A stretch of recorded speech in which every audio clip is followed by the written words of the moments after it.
Assalamualaikum and good morning YouTube.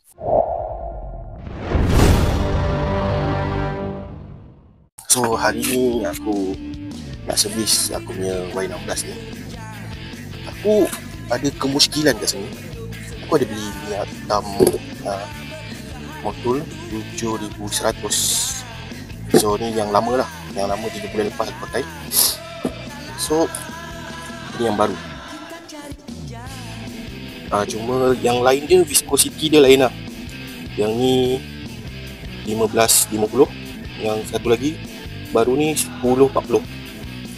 Yang membezakan dia, aku tak tahu sama ada yang ni ori ataupun yang ni ori. Sebab yang ni ada barcode, lepas tu ada sirim. Aku dah check barcode dengan sirim ni. Sirim ni legit, memang ada. Aku dah check. Barcode ni pun aku dah check, memang legit. Dia punya batch number dia sama dengan yang dekat belakang ni ada tulis batch number dia. Tak nampak kot kamera.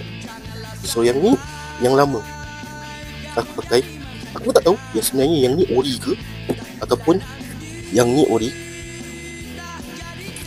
Jadi masa aku duk ingat ada orang cakap kalau ori belakang boleh kopek.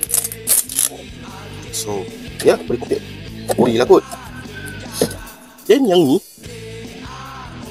tak boleh kopek, belakang dia tak boleh kopek. Tak tahulah sama ada ori ke tak ori.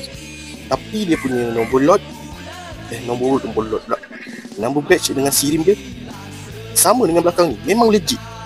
Takkanlah fake punya barang siap boleh dapat sirimnya kan. Pelik juga aku. Lagi satu, belakang dia ni berbeza tau. Macam yang ni dia manufacturing dia dekat Vietnam, yang ni dekat France. Mana satu? So korang kalau tahu, cuba komen. Jangan malu juga, komen.